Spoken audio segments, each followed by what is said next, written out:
ملک بھر میں قربانی کے جانوروں کی خریداری جاری ہے اور الخدمت فاؤنڈیشن پاکستان اس عید الاضحیٰ میں پاکستان اور غزہ میں 13,000 قربانی کے جانور قربان کرے گی، جس سے مجموعی طور پر 5 لاکھ سے زائد خاندان مستفید ہوں گے۔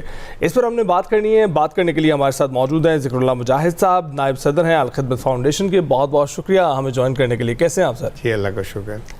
سر، جس طریقے سے ابھی علی نے بھی ذکر کیا کہ عید الاضحیٰ کے موقع پر، ویسے تو ہمیں پتہ ہے الخدمت فاؤنڈیشن بہترین کام کر رہی ہے، بہت سارے فلاحی جو خدمات ہیں وہ سر انجام دے رہی ہے۔ ہم اس پر ذرا بات کرنا چاہیں گے کہ جو فی سبیل اللہ ملک گیر نیٹ ورک ہے قربانی کا، وہ کیسے کام کرتا ہے اور کتنے زیادہ خاندانوں تک جو قربانی کا گوشت ہے وہ اس بار پہنچایا جائے گا؟ جی بہت شکریہ جی۔ الخدمت چونکہ ہے ہی مستحق اور ضرورت مند لوگوں کی مدد کا ادارہ ہے، ہر پہلو سے ہم ہیلتھ کے اندر بھی، ایجوکیشن کے اندر بھی، پینے کے صاف پانی کے لیے بھی، اور اس طرح سے جو یتیم بچے ہیں ان کی کفالت ہے، تو ہمہ پہلو پروگرام ہے جو ہمارے الحمدللہ پورے ملک میں کام کر رہے ہیں۔ ہمارا اپنا یہ احساس ہے بڑے لمبے عرصے سے کہ جیسے جیسے پاکستان میں غربت بڑھی ہے، تو سچی بات یہ ہے کہ جنہیں تو اللہ نے وسائل دیے ہیں ان کے لیے تو ایشو نہیں ہے، لیکن بہت بڑی تعداد ایسی بھی ہے کہ جو پورا سال بھی گوشت نہیں کھا سکتے۔ ابھی بھی اگر آپ دیکھیں تو 3,000 سے اوپر بکرے کا 1 کلو گوشت ہے۔ یہ 3 دن کی مزدوری بنتی ہے ایک مزدور کی، تو اس سے آپ اندازہ کریں کہ کس طرح کے حالات ہیں۔ تو اس لیے پھر الخدمت نے اپنا یہ قربانی فی سبیل اللہ کا پروجیکٹ شروع کر رکھا ہے۔ اس میں ہم کرتے یہی ہیں کہ کمپین سٹارٹ کرتے ہیں، رمضان کے اندر اس کا کام کا آغاز کر دیتے ہیں۔ 2 ماہ کم و بیش لوگوں کو موٹیویٹ کرتے ہیں، جنہیں اللہ نے وسائل دیے ہیں وہ پھر قربانی وقف کرتے ہیں، اور پورے ملک کے اندر پھر ہمارے 13 ریجن ہیں، ان کے اندر ہم جانور کو وقت سے پہلے پرچیز کرتے ہیں، اور ان کی صحت کا پورا خیال رکھنا، ان کی ویکسینیشن کروانا، ہیلدی جانور پرچیز کرنا، یہ پورا اس پروسیس کا حصہ ہوتا ہے۔ پھر یہ کہ ہم جب عید قربان آتی ہے تو پھر ان جانوروں کو سلاٹر کر کے، ان کا گوشت بنا کے، اس کے پیکٹ بنا کے، تو پھر ہماری جو والنٹیئر کی ٹیمیں پورے ملک میں وہ غریب آبادیوں کے اندر جا کر، اچھا تو یہ جو آپ قربانی کا گوشت ہوتا ہے اس کو محفوظ کرنے کا، کیونکہ گرمی اتنی شدید ہے، اس کو محفوظ رکھنے کا بھی طریقہ کار موجود ہے آپ کو؟ ہاں بالکل، ہم تو سمجھتے ہیں کہ جو اللہ کے راستے میں چیز دینی ہے تو جو حکم ہے کہ اچھی چیز دیں، یہ نہیں ہے کہ کسی غریب کو دینا ہے تو اس کو آپ سب سے نکمی چیز غریب کو دیں، یہ کلچر ٹھیک نہیں ہے۔ الخدمت بالکل اس کے خلاف ہے۔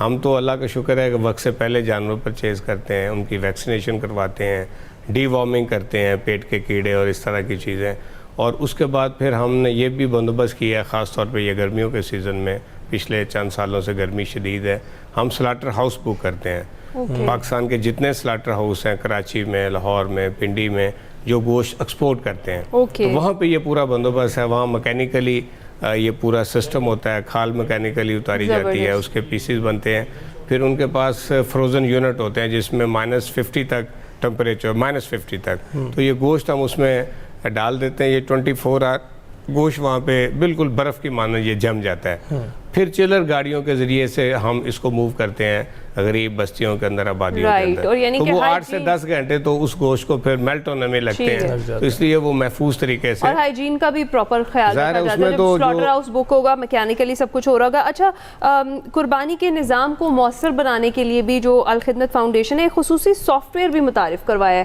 یہ سافٹ ویئر کیسے کام کرتا ہے، اس حوالے سے بھی بتائیں۔ بھائی یہ ظاہر ہے پورے ملک میں یہ آپریشن ہم نے کرنا ہے۔ پچھلی دفعہ آپ نے جیسے کہا کہ کم و بیش 11,000 جانور ہم نے پچھلے سال ذبح کیے ہیں، اس دفعہ 13,000 جانور ہمارا پلان ہے، تو یہ پورے ملک میں چکے ہونے ہیں۔ پھر ڈونرز کوئی حصہ ڈالتا ہے، کوئی پوری گائے دیتا ہے، تو جیسے جیسے آرڈرز آتے ہیں ہم اپنے سافٹ ویئر میں اس کی بکنگ کرتے رہتے ہیں۔